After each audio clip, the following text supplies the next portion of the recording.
नमस्कार, आप देख रहे हैं न्यूज़ 18 और मैं हूं आपके साथ श्रुति श्रीवास्तव। आज के स्पेशल पॉडकास्ट में हम बात करेंगे देश की अर्थव्यवस्था की, मार्केट में जो उथल पुथल मचा हुआ उसकी, जियोपॉलिटिकल की, सोना चांदी की और मार्केट किस प्रकार से इफ़ेक्ट हो रहा है उसका भी जिक्र होगा।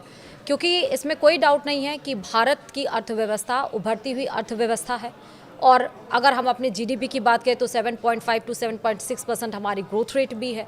लेकिन वो तमाम फैक्टर्स काउंट करते हैं जो इकॉनमी को डिस्टर्ब करते हैं, जैसे कि जियोपॉलिटिकल टेंशन हो गया, सोना और चांदी हो गया, स्ट्रेट ऑफ हॉर्मुज हो गया। तो वो तमाम फैक्टर्स हैं जो शेयर मार्केट को भी इफ़ेक्ट कर रहे हैं।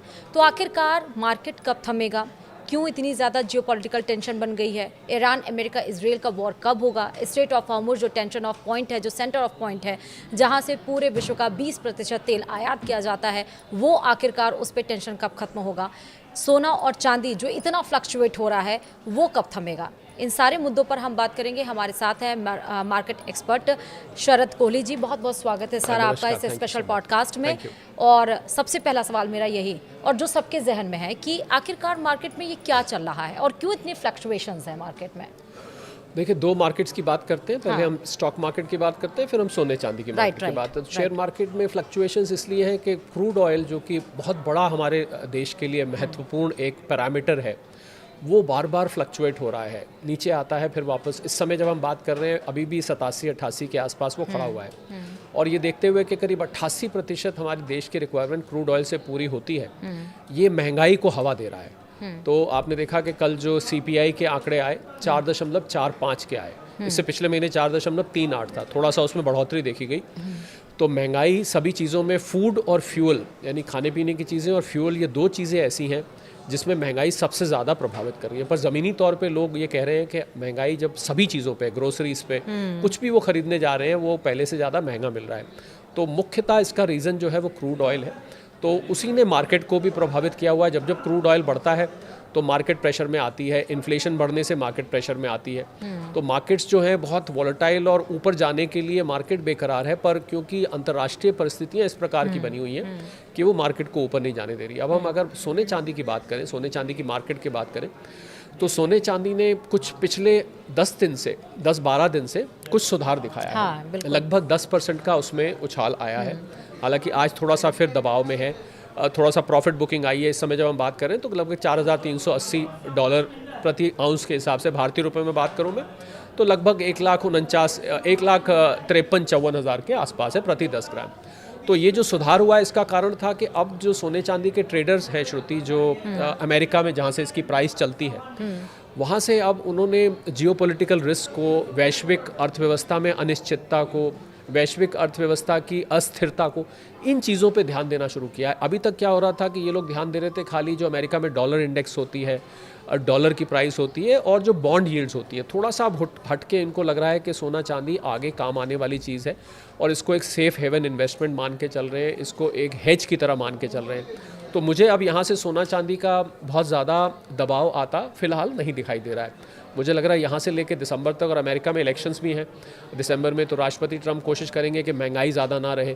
तो अगर महंगाई ज़्यादा नहीं रहती है तो वहाँ का जो सेंट्रल बैंक है, जिसको हम फेड कहते हैं, तो फेड शायद इंटरेस्ट रेट्स ना बढ़ाए, तो इससे सोना चांदी को हवा मिल सकती है। तो मुझे लग रहा है कि यहाँ से दिसंबर तक सोने चांदी के लगभग 70% चांस है कि ये ऊपर जाएगा, लगभग 30% चांस है कि ये दबाव में आ सकता है। अच्छा, क्योंकि एक तरफ तो राष्ट्रपति डोनाल्ड ट्रंप ये कोशिश कर रहे हैं कि ये टेंशन खत्म हो जाए और एक डील पर, पीस डील पर हम दोनों टेबल पे बैठ जाएं, लेकिन ईरान का उधर एक बोल्ड स्टेटमेंट आ गया कि 2029 तक वो पीछे नहीं हटेगा।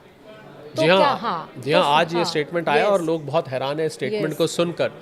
और देखिए, इस स्टेटमेंट को अगर आप गहराई में पढ़ेंगे तो ईरान के पास, लोग सोच रहे हैं कि इतनी ताकत कहाँ से आ रही है कि वो और 2.5-3 साल तक जो है वो अमेरिका को झेल पाएगा। क्योंकि अमेरिका के पास जो हथियार हैं, अमेरिका के पास जो हमला करने की क्षमता है, वो ईरान के पास नहीं है। ईरान ज़्यादा से ज़्यादा जॉर्डन, बहरीन, कुवैत, इन पर हमले करता है। पर अब जो एक नया डर जो मार्केट में निकल कर आया है, वो ये है कि कहीं रशिया और चाइना ईरान की मदद कर रहे हैं। इसी बलबूते पर श्रुति, उन्होंने ये बात बोली है कि हम इसको राष्ट्रपति ट्रंप के कार्यकाल के अंत होने तक हम इसको चलाएंगे। तो ये बहुत खतरे वाली बात है, क्योंकि अभी तक ईरान के पास ऐसा कोई हथियार नहीं था जो अमेरिका के मेनलैंड में जाके वार करे। क्योंकि अमेरिका वहाँ से कई हज़ार किलोमीटर दूर है। हाँ। अब इनका ये अंदेशा जताया जा रहा है कि रशिया या चाइना उसको 15,000 किलोमीटर मार करने वाली एक मिसाइल दे सकता है, जो कि अमेरिका के मेन लैंड में यानी न्यूयॉर्क पर, वाशिंगटन पर, यहाँ जाके हमला कर सकती है। तो ये नई चिंता जताई जा रही है। तो मुझे लग रहा है ईरान की जो ये स्टेटमेंट है जो आपने कही, इसको अगर हम अंग्रेजी में बोलते हैं रीड बिटवीन द लाइन्स, तो अगर हम इसको गहराई में पढ़ें तो ये साफ तौर पे इंडिकेट कर रहा है कि रशिया और चाइना की बैकडोर से, पर्दे के पीछे से एंट्री हो चुकी है और तभी ईरान इस प्रकार की स्टेटमेंट दे रहा है। मुझे लग रहा है ये बहुत दुनिया के लिए खतरे की बात है और मैंने आपके अन्य एक रीजनल चैनल पे ये बात बोली थी।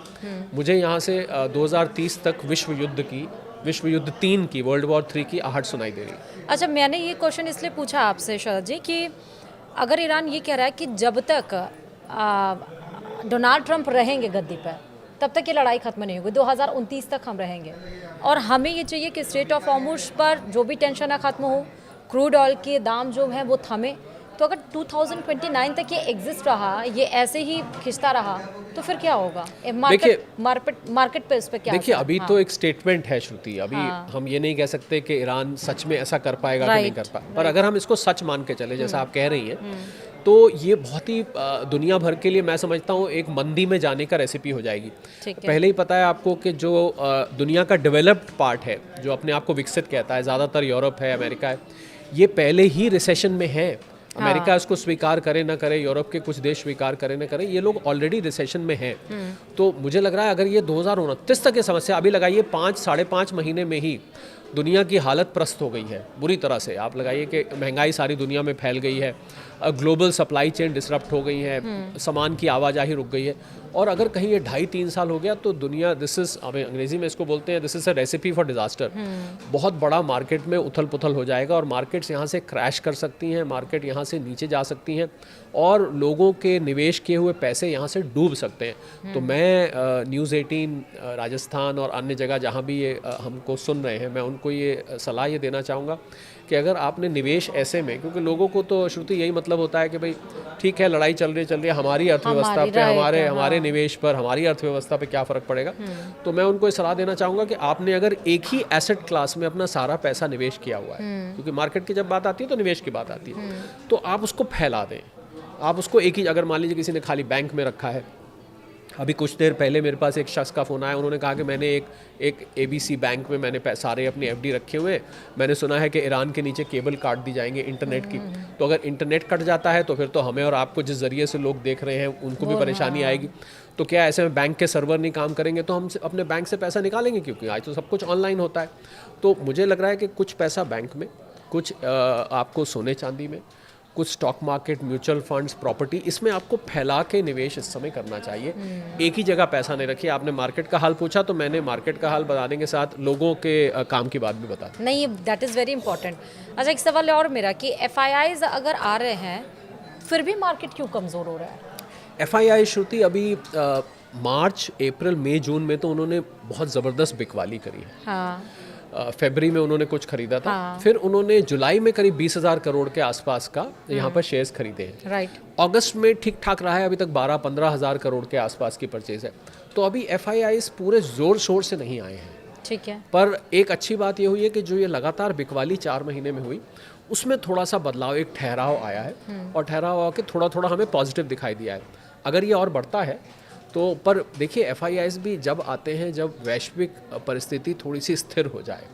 जब अस्थिरता रहती है तो आपको कहीं दूर पैसा लगाने में थोड़ी सी संकोच होता है। बिल्कुल। तो मुझे लगता है जब तक ये युद्ध का माहौल थमेगा नहीं, और क्योंकि युद्ध एशिया में हो रहा है और FIIs ये यूरोप से आते हैं, अमेरिका से आते हैं, साउथ ईस्ट से आते हैं, तो ये मुझे लग रहा है उनको ये भी लग रहा है कि ये जो कच्चे तेल के दाम है श्रुति, ये भारतीय अर्थव्यवस्था की ग्रोथ की रफ्तार को प्रभावित कर सकते हैं। इसका मतलब भारत में जो कंपनीज हैं जो शेयर मार्केट में है, वो कंपनीज के प्रॉफिट प्रभावित हो सकते हैं। तो इसलिए थोड़ा सा सोच समझ के इस बार आ रहे हैं।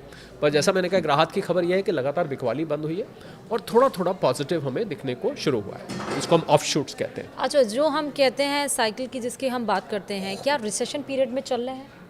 भारत में तो नहीं है, पर वैश्विक स्तर पर हम लोगों ने एनालाइज किया, मैं और मेरी टीम ने, तो हमने देखा कि जो, जैसा मैंने कहा, जो अपने आप को डेवलप्ड वर्ल्ड कहता है, यूरोप का ज़्यादातर हिस्सा है, फ्रांस है, जर्मनी है, UK है, पोलैंड है, बेल्जियम है, जो ये अपने आप को इटली है, जो अपने आप को विकसित कहता है, यहाँ पर रिसेशन चल रहा है। पर एक नया खतरनाक ट्रेंड श्रुति क्या शुरू हुआ है कि जो देश अब रिसेशन में होता है वो अपने आप को रिसेशन में दिखाता नहीं है।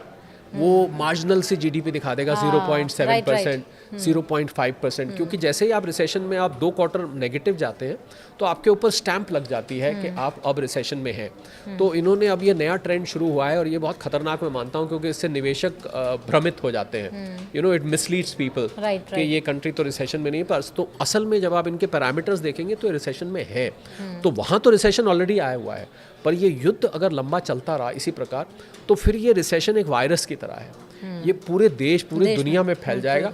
और भारत अभी भी, जैसा आपने कहा कि 7% के आसपास ग्रो कर रहा है, तो भारत की ग्रोथ की रफ्तार पर भी श्रुति इस पर असर पड़ेगा जैसे जैसे समय बीतेगा, क्योंकि हम भी वैश्विक अर्थव्यवस्था का एक हिस्सा हैं। It's a global village now, तो इसलिए हमें भी उससे अछूता रहना बहुत कठिन हो जाएगा। पर फिलहाल भारत में बाकी के यूरोपियन देशों जैसी, अमेरिका जैसी हालत नहीं है, वहाँ से हम फिर भी बेहतर हैं। ठीक है, अभी सेबी की आरबीआई की अभी यहाँ पर एमपीसी बैठक हुई, हमने देखा उसका इफेक्ट हुआ। फिर सबके कि क्या लोन कम हो पाएगा, रेपो रेट इंक्रीज होगा या नहीं होगा, लेकिन ऐसा कुछ भी नहीं हुआ। व्हाट आर द फैक्टर्स कि इस बार हमने कुछ भी चेंजेस नहीं किए, ना रेपो रेट में, ना लोन को लेकर, ना ईएमआई को लेकर जो थे कि ईएमआई कम पे करना पड़ेगा। तो कौन से ऐसे फैक्टर्स रहे कि जिस पे वर्क नहीं? देखिए, उसको जो आप कह रही हैं, ये जो ऊपर जाते हैं इसको हॉकिश कहते हैं, नीचे जाते हैं इनको डविश कहते हैं। तो अभी आरबीआई ने एक न्यूट्रल स्टैंस बनाया हुआ है। उसका कारण ये था कि उन्होंने जो महंगाई की दर है वो 2 और 6 के बीच में आरबीआई ने एक रेंज फिक्स की हुई है। ठीक है, हाँ। अगर 2 और 6 के बीच में रहती है तो मतलब चिंता तो होती है जब 6 के पास जाए, पर विशेष चिंता नहीं होती। तो अभी ये उसकी मिडिल रेंज में बना हुआ है। ये जो 4, 4.5 है, आप देख रहे हैं 2 और 6 के लगभग बीच में है, हालांकि अब बीच से थोड़ा ऊपर जा चुका है।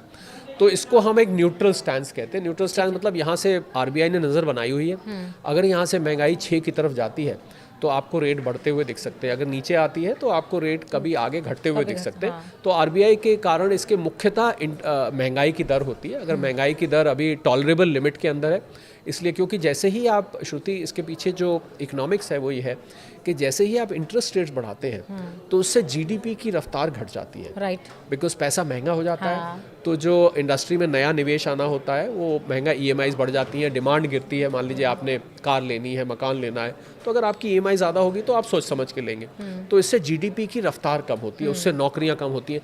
तो ये जो इंटरेस्ट रेट बढ़ाने का निर्णय होता है ये बहुत ही सोच समझ के लेने वाला होता है। ऐसे ही अगर आप इंटरेस्ट रेट गिराते हैं तो इससे फिर महंगाई को हवा मिलती है। तो एक बैलेंस आरबीआई को स्ट्राइक करना पड़ता है महंगाई के बीच में और ग्रोथ की रफ्तार के बीच में।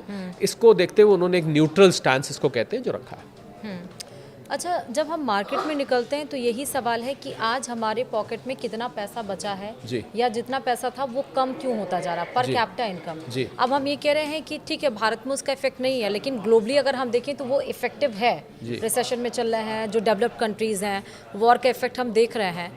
तो क्या अभी जो ये सिनेरियो चल रहा है कि गरीब और गरीब, अमीर और अमीर होता जा रहा है, तो ये फैक्टर्स को कैसे कंट्रोल किया जा सकता है, या भारत इन डेवलप्ड कंट्रीज जो रिसेशन में चल रहे हैं उससे भी आगे कैसे, वो रिसेशन में कैसे नहीं आ रहा है? देखिए, भारत एक बहुत ही विविध अर्थव्यवस्था है। यहाँ पर मैं अगर भले ही हम 7% पे ग्रो कर रहे हैं, पर हम ये नहीं कह सकते कि हमारे यहाँ गरीबी नहीं है, हमारे यहाँ बेरोजगारी नहीं है, हमारे यहाँ अमीरी गरीबी का गैप नहीं है। ये हम कभी भी नहीं कह सकते, क्योंकि भारत में इतने अलग अलग वर्ग हैं।